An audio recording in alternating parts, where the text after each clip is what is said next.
Some places are built on silence, but not the comforting kind of silence, the heavy kind that presses against your chest and reminds you again and again that you are completely alone. Tonight's story is about a guard stationed at a remote wind farm. He thought he had grown used to the solitude of those mountains. But one night, something came. Something older than the hills themselves and far hungrier. If you choose to hear this story, remember this: some nights are better left forgotten.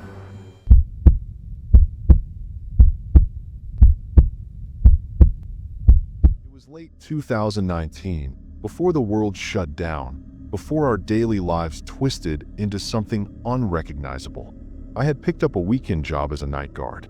Nothing glamorous, just long drives, silent nights, and the occasional trespasser.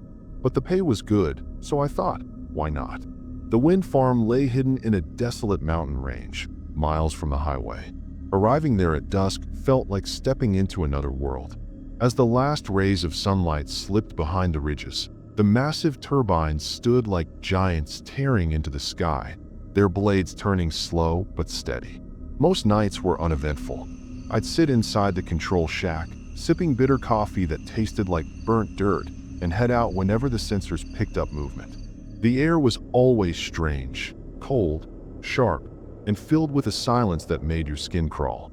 The turbines groaned in rhythm, a steady pulse, so hypnotic at times it felt like it could drag you under. But one night, the routine broke. Around midnight, the radio went completely dead, not even static. The control room lights dimmed, flickered once, then steadied, but weaker than before. At first, I blamed the old generators that powered the place. Then the alarm panel lit up red. Turbine 17 had shut down completely. Unusual, sure, but not impossible. Motors overheated. Systems tripped. I grabbed my flashlight, pulled on a heavy jacket, and took the truck. The gravel paths wound deep into the farm, each turn revealing another row of turbines rising like skeletal towers against the dark. When I finally reached number 17,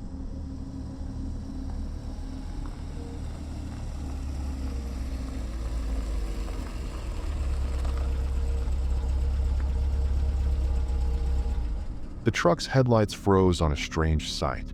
The blades had stopped, utterly still. The whole structure seemed to sag under some invisible weight, as if pinned by something unseen beneath the blood-red moon. I killed the engine and stepped out. The silence was immediate. No whisper of wind, no distant hum of turbines. Just the crunch of my boots on gravel. I swept my flashlight upward across the metal frame and froze. Deep claw marks carved into the steel, so sharp, so deliberate, that the edges had curled outward where the metal tore. These weren't from tools, and they weren't from some prankster. They had been gouged with strength and purpose. My breath turned white in the cold air. I crouched closer, and that's when I saw them. Tracks. Footprints sunk into the dirt. Huge, uneven impressions, far too wide to be human. Each one stamped with deep, jagged claw marks. Whatever it was heavy, and it was close. My heart began to pound violently. I glanced around, the beam of the torch cutting through the darkness. But there was nothing there, only the silent, towering shape of turbine number 17 and that terrifying mark. I pulled out the radio and tried to call, but only dead silence came through. The connection was gone. For a moment, I wanted to run back to the truck and drive straight to the farm headquarters. But duty demanded that I stay and check what was really going on. I stepped toward the turbine's inner door. The metal hatch was half open, as if someone had forced it. The wind pushed against it, making it creak faintly. When I shone the torch inside, I saw a narrow staircase spiraling upward. The air was thick with the smell of cold metal mixed with grease. The moment I set foot on the stairs, I heard another sound, faint scratching from above, like something crawling across the metal. I froze instantly. My legs felt glued to the ground, my ears straining to catch every noise. The sound came again, soft, but undeniably there. My mind tried to find excuses. Maybe a bird was trapped, or some animal had wandered in. But the memory of those deep claw marks made such explanations meaningless. Just then, a rotten stench spread through the air. The smell of decayed flesh, so strong that my stomach twisted in revolt. I forced myself to hold it together and climb step by step. My boots echoed against the hollow metal stairs. With each step, the silence above grew heavier, thicker. Halfway up, a sudden noise erupted overhead. Thok, thok, thok, as though claws or nails were striking the steel. My heart almost burst from my chest. The torchlight shook in my trembling hand. For a brief second, I thought of turning back. But then another thought struck me. If something really was here, I'd have to face it the moment I stepped outside anyway. I gathered my courage, gripped the torch tighter, and climbed the rest of the stairs. At the top, a wide chamber came into view, the turbine's central motor room. But the moment I entered, my breath caught in my throat. The motor stood utterly still. But on the walls, long claw marks were gouged deep into the surface. And in the corner, fresh, massive footprints smeared across oil and steel, as if something had been standing there just seconds ago before vanishing. I stepped back slowly. A chill swept through the room, though there were no windows.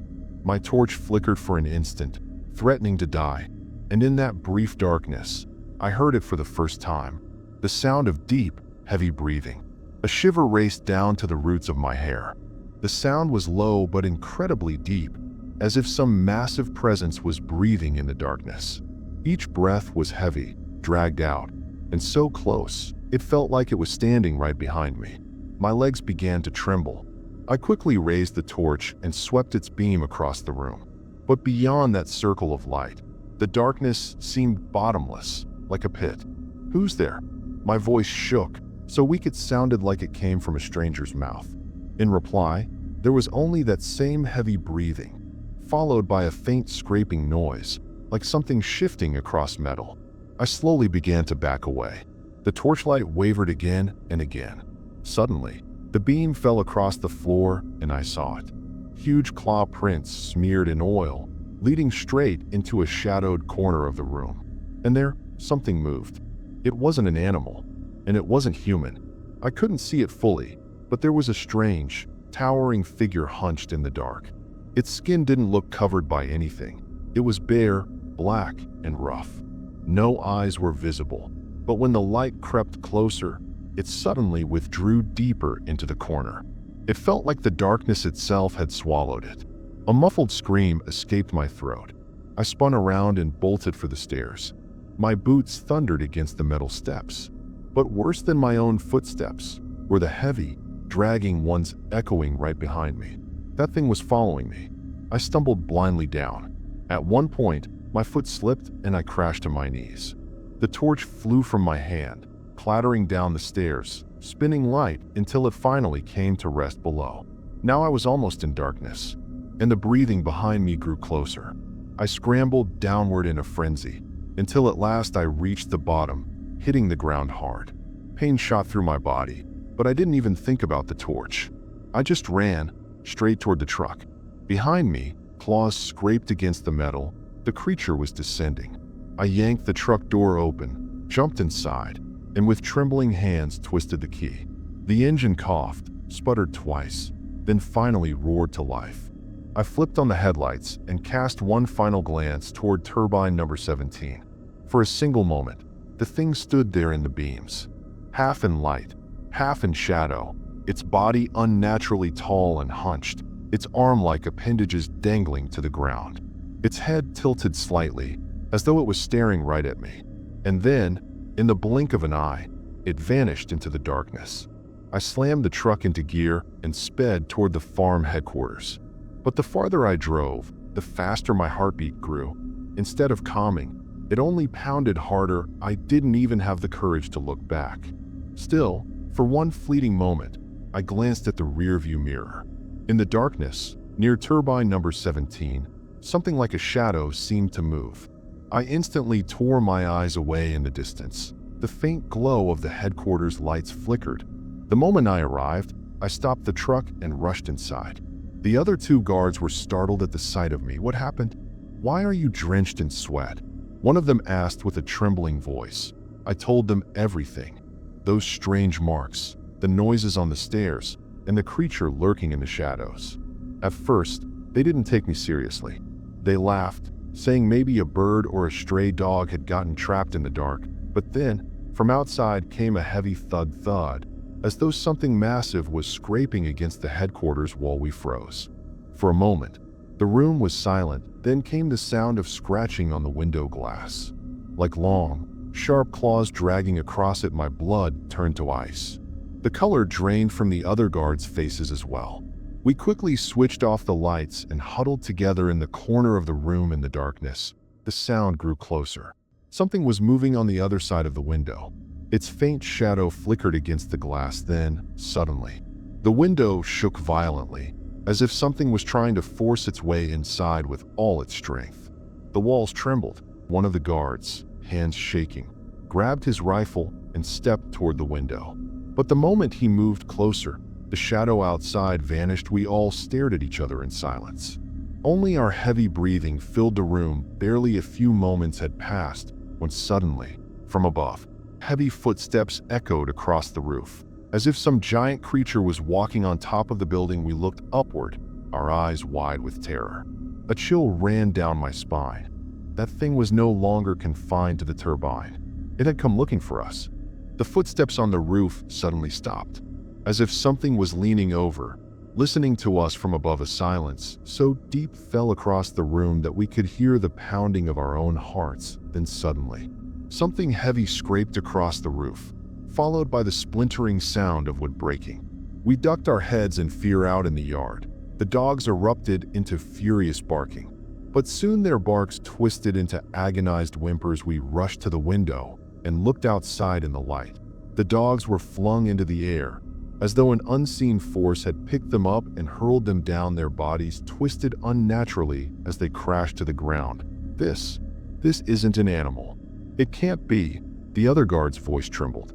Suddenly, pressure returned against the window glass, this time so strong that the panes rattled and small cracks began to form. We stumbled backward. I raised my gun, hands shaking, and aimed straight at the window. But before I could fire, the darkness shifted, and for a fleeting moment, the thing revealed itself on the other side, a tall, hunched figure with a crooked spine.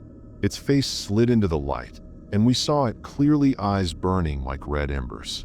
Its mouth nothing like a human's, but a long, jagged slit filled with rows of crooked, razor-sharp teeth. It struck the glass so hard the window nearly shattered. In panic, we all opened fire at once. Gunshots thundered. The window exploded into shards. Something heavy crashed into the yard outside, but when the smoke and dust cleared, there was nothing there. The stench of gunpowder hung thick in the air. We were drenched in sweat, gasping for breath. For a brief moment, we thought maybe we had driven it away, but then from behind the headquarters came that same heavy breathing again. It was still alive, and in that instant, we knew this night was going to be the longest of our lives. Behind the walls of the headquarters, the sound echoed, heavy, guttural breaths, as if some colossal creature was circling the building. The three of us sat in silence, guns clutched tightly in our hands. Our shirts were drenched in sweat. Suddenly, a violent crash erupted at the back door. The entire room shook. The door shifted from its frame. Another crash. This time, the sound of splintering wood followed. We immediately took our positions. As soon as the door jolted a third time, ready to give way, we unleashed a barrage of gunfire. Bullets tore through the darkness. The gunfire was so deafening it left our ears ringing. From outside came a horrifying scream, a sound that was neither human nor animal. The walls trembled. Windows shattered. For a moment, we caught our breath, but the relief didn't last. The ceiling above us began to shake violently, as if the creature was now trying to break in from above. One of the guards panicked and bolted into the back room. We slammed the door shut behind him, hoping the thing wouldn't tear straight into us. But as I straightened my back, my eyes caught movement in the ceiling beams. From there, a long, skeletal arm reached in, its claws scraping against the floorboards, wood creaking under its touch. I fired with all my strength. The arm recoiled, but not before leaving deep claw marks along the wall. The smell of blood filled the air. For a second, we thought maybe it would retreat from its wounds, but then footsteps began to echo all around the building. Not one set of footsteps, many. We looked at each other, horrified. One thought burned in all our minds: it wasn't just one of them. At that moment, We understood the night was far from over, and perhaps not all of us would make it out alive. The room was drowned in darkness, cold air seeped through the shattered windows. But with it, the sound of those breaths grew closer and closer. We peered outside. Fog had swallowed everything. Within the mist, pairs of red eyes flickered faintly. Now we knew for certain. We weren't fighting just one creature, they surrounded us. In a pack, one of the guards spoke in a trembling voice. We won't survive till morning." Before he could finish, the front window shattered completely. One of the creatures leapt inside, its claws struck with such force that the wood cracked apart. We screamed and opened fire. Bullets tore through the dark. Blood splattered across the walls. Yet, before collapsing, the beast lunged forward one last time. I barely managed to escape, but our comrade wasn't so lucky. Its claws gripped him, his scream echoing through the room. And then silence. Now only two of us remained. The room was wrecked, blood, gunpowder, and fog mixed in the air. The night felt endless. But slowly, faint light began to glow outside the darkness. The sun was rising. As the first ray broke through the window, the creatures recoiled. Their shrieks echoed, and then they vanished into the mist.